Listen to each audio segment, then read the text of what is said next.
Hey everyone, and welcome to English Up, the podcast dedicated to boosting your language skills with one topic at a time. And I'm Alex. And I'm Chloe. Today we're tackling a problem that plagues many of us, feeling tired all the time. We're talking about those constant yawns, the afternoon slumps, the can't even think straight kind of fatigue. If that sounds familiar, you're in the right place. So Alex, why are so many people exhausted these days? It feels like everyone is walking around in a perpetual state of blah. Exactly, Chloe. It's a real issue. Well, a big part of it is modern life itself. We're constantly bombarded with stimuli, notifications, emails, social media. It's a sensory overload. It's true. Our brains are working overtime just to filter it all out. And that constant mental effort drains our energy. Another major culprit? Poor sleep habits. We're staying up later, scrolling through our phones, and then not getting enough quality sleep. The blue light from our devices really messes with our sleep cycles. Also, many people are stressed. Work deadlines, financial worries, relationship problems. It all takes a toll. Stress triggers the release of cortisol, the stress hormone, which can disrupt sleep, energy levels, and overall mood. Let's add to this the fact that many modern people don't get enough exercise. Absolutely. Exercise boosts energy. People who don't exercise can get easily exhausted. And finally, the food.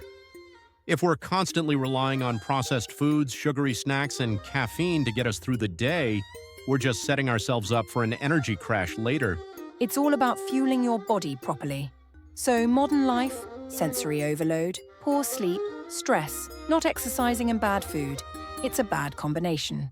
Okay, let's do a quick vocabulary check before we move on. Here are a few phrases we've used that might be new to some of our listeners. First, we use the phrase bombarded with. This means to be overwhelmed with something, usually information or stimuli.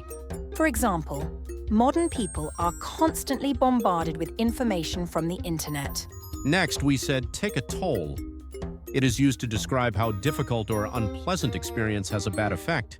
For instance, stress really takes a toll on your health. All right, we use the word culprit. It is used to describe something which is responsible for a problem. Like in, poor sleep habits are the main culprit when you're constantly tired.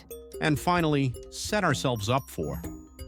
It is used to describe putting yourself in a position where something is likely to happen to you.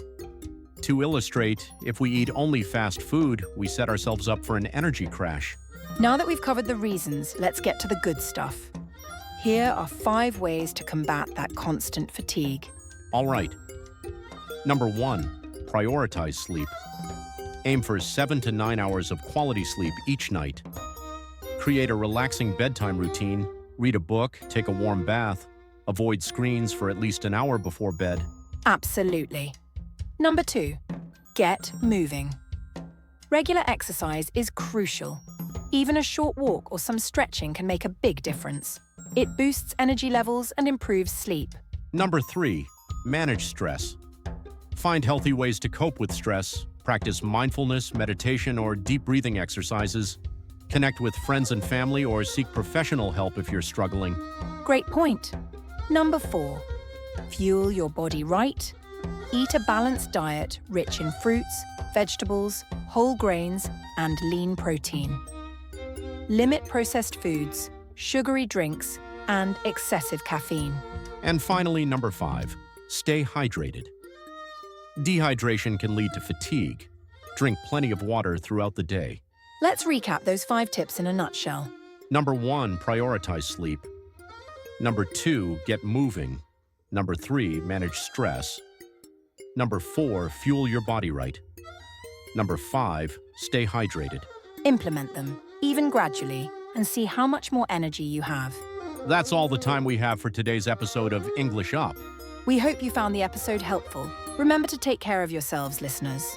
Join us next time for more English experience.